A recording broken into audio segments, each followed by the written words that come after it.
Hey everyone, welcome to this special adventure. It's going to be a short video today because I'm really only focused on one species. I'm still in the Rio Grande Valley bringing you this special episode about parrots. You heard me correctly, I'm out here looking for parrots in the United States. If you're not familiar, there are populations of parrots all around the US, usually in major cities like Los Angeles, even Chicago, and in Florida. A lot of these groups are escaped pets originally that have turned into more self-sustaining species in the wild. However, I am currently in the Rio Grande Valley, and wildlife managers suspect that the populations that come to this region of the United States are actually wild populations. So let's go see if we can add these species to my life list. I'm at Oliveira Park, and apparently parrots come to roost here every single night. They come in the hundreds, so I expected it to get very loud. I'm gonna pick up a few parrot species for my life list. So let's go see if we can find these parrots and film some other birds along the way. Now, interestingly, there's nothing quite special about this park that would make you think it's a parrot hotspot. There was people playing soccer. In fact, it was kind of quiet, actually. There were some great-tailed grackles around and a few European starling, but no crazy amounts of birds. All right, it's just past 6 o'clock. Now is about the time when they should start coming in, according to the other reports I've seen the past few days. So, just gotta play the waiting game now. Otherwise, right now there's just pretty much great-tailed grackles in the park only, but hopefully these parrots come soon. As if right on cue, parrots started to flock into the park. I was pretty excited to see them. At first, they were starting to perch on the power lines, which made for difficult shooting conditions directly into the sun, but I was still pretty pleased to see them for the first time. Now, the majority of these species are red-crowned Amazons, a great one to add to my life list. Thankfully, as more and more came in, they started posing in better locations for me and many other birders in the area to get some good shots of these awesome species up in the trees.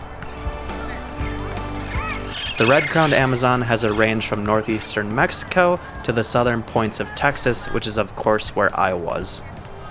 Now, these species are actually endangered. There's not a ton of them out in the wild.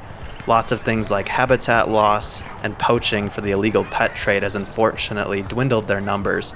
Still, from what I've read and when I'm talking to other people, you can reliably find these birds in various parks in Brownsville, Texas. In fact, they're the official mascot of the city of Brownsville, Texas, which I think is pretty cool.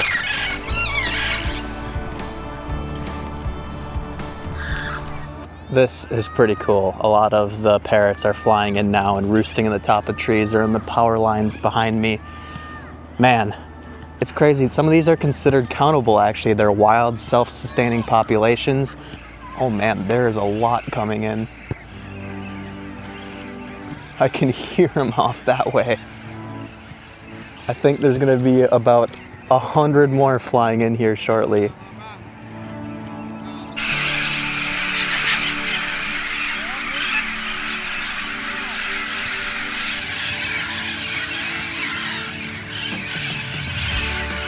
With this new influx of parrots, I actually picked up a second species, the white-fronted Amazon, named aptly for the little white patch on the front of their head. Anyways, before I was so rudely interrupted by that group of parrots, I was saying that a lot of these species are considered countable, so I'm just happy that they showed up and I can add them down as a pretty unique experience.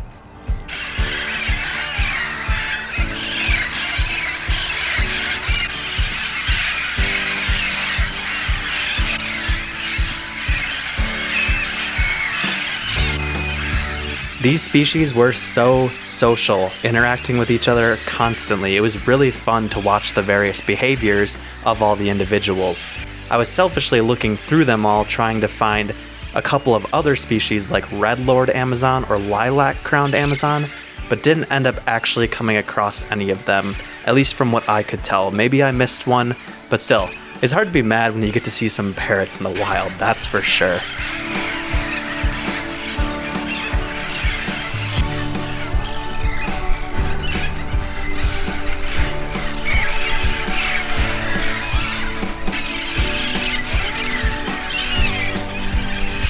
Forgive me for the lighting, it's getting kind of low, and sorry if you can hear the noise in the back, but this is insane.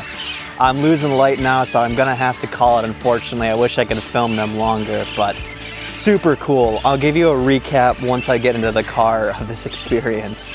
One last listen. All roosting in there. All right, I'm back at my Airbnb, all showered and cleaned up. Just gonna recap the experience because, man, it was incredible. So I got to the park about 5:45-ish and just was scanning all the trees, sitting, waiting. There's always that like one side of you that's like, is that they just not gonna show up even though they regularly do? It's kind of the calm before the storm, as they say. We had a few roll in onto the power lines like, oh, there's a couple. It was about like 6 of them, and then more and more and more. It just kept rolling in.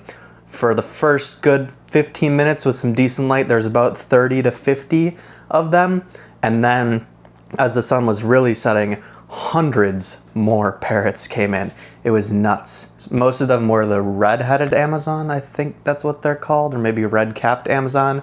I was looking for white-headed or red lord, or even like purple lord Amazons too in the flock, which is pretty hard. I only for sure saw a white-headed one. I don't know if I picked up any others, but I'm gonna look at the footage. Regardless, what a cool experience, a very unique experience. If you didn't know, there are wild parrots throughout the US in various places, Texas being one of them. But yeah, thanks again for always watching my videos. Hope you enjoyed this shorter bonus one. If you want to see more of my Rio Grande birding adventures, make sure to go check over on my channel. I'll have a playlist of all of those videos, and you can watch them all if you'd like. I'll see you next time. Happy birding.